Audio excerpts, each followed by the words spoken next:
बिहार में विधानसभा चुनाव होने में अभी 8 महीने का वक्त बाकी है, लेकिन इससे पहले ही बिहार के राजनीति में कई सारे उथल-पुथल देखने को मिल रहा है। एनडीए में सीट शेयरिंग और नीतीश कुमार की अगुवाई में चुनाव लड़ने पर मंथन जारी है, तो वहीं दूसरी तरफ इंडिया गठबंधन में कांग्रेस और आरजेडी के तरफ से जोर शोर से तैयारी चल रही है। सबसे ज्यादा चर्चा हो रही है कन्हैया कुमार को चुनावी मैदान में उतारे जाने को लेकर।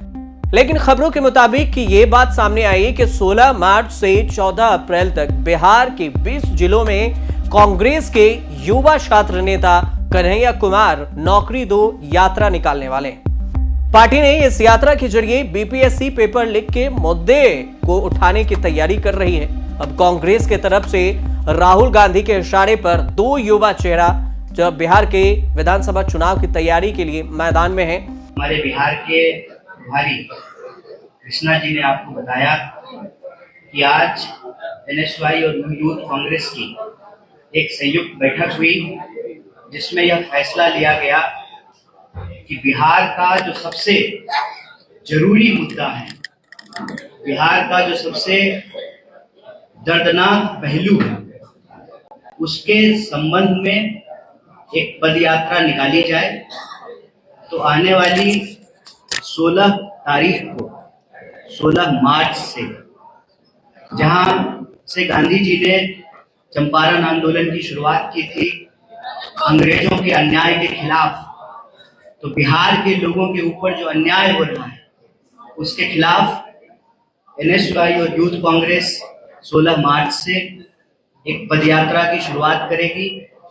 जो पदयात्रा बिहार के विभिन्न जिलों से होते हुए आने वाले समय में पटना में उसका कल्मिनेशन होगा। पटना तक वो यात्रा आएगी। इस यात्रा का जो सबसे प्रमुख मुद्दा है वो मुद्दा है शिक्षा का, नौकरी का और पलायन का। जैसा कि कृष्णा जी ने आपको बताया कि बिहार और बिहार के लोग पढ़ाई के लिए, दवाई के लिए, कमाई के लिए बिहार से पलायन करने को मजबूर है। अगर हम चाहते हैं कि बिहार के लोगों को उनका गौरव दोबारा प्राप्त हो, बिहार की आवाम का आत्मसम्मान अगर सुरक्षित करना है, तो पलायन रोकना पड़ेगा और बिहार के लोगों को नौकरी देनी पड़ेगी। एक है कृष्णा अल्लावरू, तो दूसरी तरफ है कन्हैया कुमार। अब कन्हैया कुमार को लेकर तो एक पोस्टर भी बिहार में लग गया है और ये पोस्टर है एनएसयूआई के नेता चुन्नू सिंह ने लगाया है। पोस्टर में राहुल गांधी, कन्हैया कुमार, प्रभारी हैं कृष्णा अल्लावरू और बिहार के नेताओं की तस्वीर लगी है। कन्हैया विधानसभा में बड़ी जिम्मेदारी की तैयारी में भी हैं कि उन्हें बड़ी जिम्मेदारी मिल सकती है। 16 तारीख से बिहार में यात्रा निकालने की भी तैयारी है और यात्रा के फाइनल अप्रूवल के लिए 12 मार्च को राहुल गांधी से दिल्ली में मुलाकात हो सकती है। 12 मार्च को दिल्ली में बिहार कांग्रेस नेताओं के आगामी विधानसभा चुनाव को लेकर राहुल गांधी और राष्ट्रीय अध्यक्ष मल्लिकार्जुन खड़गे के बीच में बैठक भी है। वहीं पर कन्हैया के बिहार में सक्रिय होने से महागठबंधन में खटास भी आ सकती है। वो खटास इसलिए क्योंकि आरजेडी कन्हैया को पसंद नहीं करती और सवाल उठा रही है कि क्या तेजस्वी के रहते कन्हैया को बिहार में एक्टिव कर चुनाव से पहले कांग्रेस आरजेडी की नाराजगी मोल लेगी।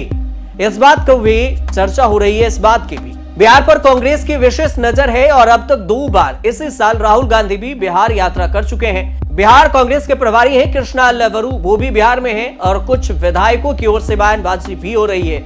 सामूहिक नेतृत्व में चुनाव लड़ा जाएगा, इस बात की भी चर्चा है। तेजस्वी यादव मुख्यमंत्री नहीं होंगे और चुनाव के बाद विधायक दल के नेता चुने जाने के बाद यह तय होगा कि मुख्यमंत्री कौन होगा।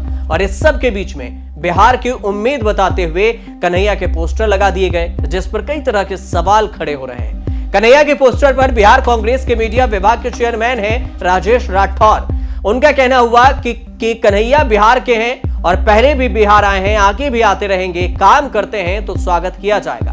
हर पार्टी चाहती है कि उसका संगठन मजबूत हो। चुनाव तो हम लोग महागठबंधन में ही लड़ेंगे। वहीं पर इस पर आरजेडी के प्रवक्ता मृत्युंजय तिवारी का कहना हुआ कि कौन क्या पोस्टर लगा रहा है इससे मतलब नहीं है। बिहार की उम्मीद और आशा तेजस्वी यादव है। हालांकि इस बयान पर पलटवार करते हुए पप्पू यादव ने भी बयान दिया और पप्पू यादव ने कहा कि बिहार में अभी सीएम फेस कौन होगा यह तय नहीं है। महागठबंधन जीत जाएगी, उसके बाद तय करेगा कि कौन होगा बिहार का सीएम।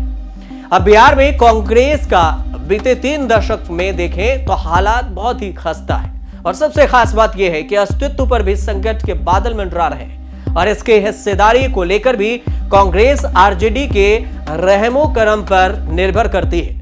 हालांकि इस बार 243 सदस्यों वाली विधानसभा में 70 सीटों पर कांग्रेस चुनाव लड़ सकती है, लेकिन महागठबंधन के अंदर खाने से यह खबर है कि आरजेडी कांग्रेस को इतनी सीट भी नहीं देने के तैयार है। लेकिन सवाल यह उठता है कि क्या महागठबंधन में खींचतान होने पर कांग्रेस कुछ नया प्लान गढ़ रही है। ऐसा माना जा रहा है कि लालू प्रसाद यादव कन्हैया कुमार के बिहार में सक्रियता अब तक नहीं चाह रहे थे, मगर सवाल यह भी है कि क्या राहुल गांधी लालू यादव के मन के विरुद्ध में कन्हैया को बिहार में एक्टिव करेंगे।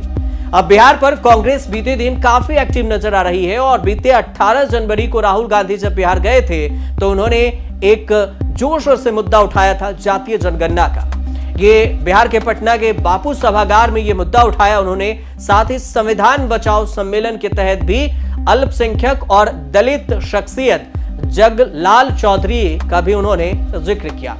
बिहार के राजनीति में सबसे बड़ी बात यह है कि बीते 19 सालों से नीतीश कुमार मुख्यमंत्री हैं और वह एनडीए की ओर से आने वाले 5 सालों के लिए भी सीएम फेस के तौर पर प्रोजेक्ट किए गए। और इससे आगे अगर बढ़ते हैं तो देखेंगे कि बिहार के राजनीति की बड़ी उम्मीद लालू के लाल तेजस्वी यादव भी हैं। अब नेता प्रतिपक्ष हैं और बिहार विधानसभा में और आरजेडी के नेतृत्व कर रहे हैं। और हाल ही में एक सर्वे आया जिस सर्वे में लोकप्रियता के आधार पर भविष्य का सीएम कौन होगा, इस पर नीतीश कुमार के लिए खतरे की घंटी मंडराने लगी। 18% लोगों ने बोले नीतीश कुमार और 40% लोग चाहते हैं तेजस्वी यादव। सीएम के पद पर अधिक पसंदीदा कौन होगा, इस सर्वे में 2-3 नाम और भी आए, जिसमें जनशक्ति पार्टी रामविलास पासवान के तरफ से जो आया उसमें चिराग पासवान, प्रशांत किशोर के जनसुराग में प्रशांत किशोर चौथे नंबर पर रहे। और खास बात यह है कि बिहार में चमकता हुआ फेस कोई भी नहीं है, सबसे ज्यादा बीजेपी की तरफ से जनाधार अच्छी खासी है। अभी बिहार विधानसभा में 80 सीटों के साथ बीजेपी सबसे बड़ी पार्टी है, लेकिन कोई चेहरा नहीं है। एनडीए के साथ नीतीश कुमार के चेहरा पर चुनाव बीजेपी लड़ रही है। एनडीए की तरफ से तो तय है, लेकिन इंडिया गठबंधन की तरफ से चेहरा कौन होगा, क्या सामूहिक चेहरा पर चुनाव लड़ा जाएगा और किसे कितनी सीटें मिलेंगी, इसको लेकर भी चर्चा है। लेकिन कन्हैया कुमार जो नौकरी दो यात्रा निकाल रहे हैं, उससे युवाओं में जोश भरने की तरफ भी 2 कदम आगे चले हैं, ताकि बीपीएससी के छात्र जो नाराज हैं वो कांग्रेस में आए और उनका समर्थन करें। अब इससे क्या होगा बिहार विधानसभा चुनाव में, ये चुनाव के तारीखों के ऐलान होने के बाद ही पता चलेगा। फिलहाल इस पर कुछ अपडेट आएगा तो हम आपको जरूर बताएंगे। तब तक आप देखते रहिए न्यूज़ तक।